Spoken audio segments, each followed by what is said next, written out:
Kalikasan at view deck, tampok sa isang pasyalan sa Itogon, Benguet. Ating dayuhin sa report.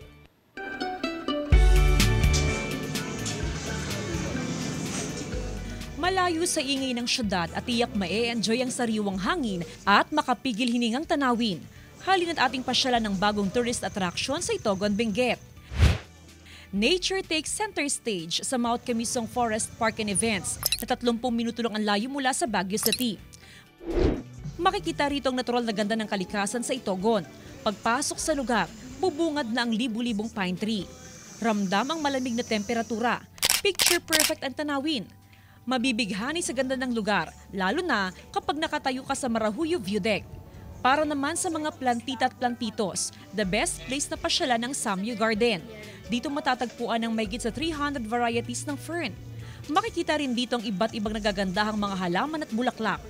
Para mas lalo pang ma-appreciate ang ganda ng parke, ay pwedeng maglakad sa 50 meters tree walk. Basta yung parang kagandahan lang sa kalikasan. Kaya medyo kami sa mga kalikasan dahil. Tila blockbuster naman sa sinehan ng pila para makapunta sa Alapaap View Deck na main attraction sa Mount Camisong. #Conquer your fear of heights. Paano ba naman kasi kailangan mong maglakad sa 17 meters glass walkway bago makarating sa dulo ng view deck? Siyempre, ang fulfilling doon, yung mga pictures na nakuha. Kasi yun lang naman, yun yung moments na na-capture and yun yung laging babalikan na lang namin na titignan. Pero fulfilling ang pakiramdam na makita ang makapigiling ng ganda ng panoramic view ng kabundukan ng Benguet.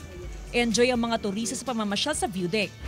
The initial design of that is to have concrete flooring, but we opted for glass because it's lighter material and it can accommodate more people.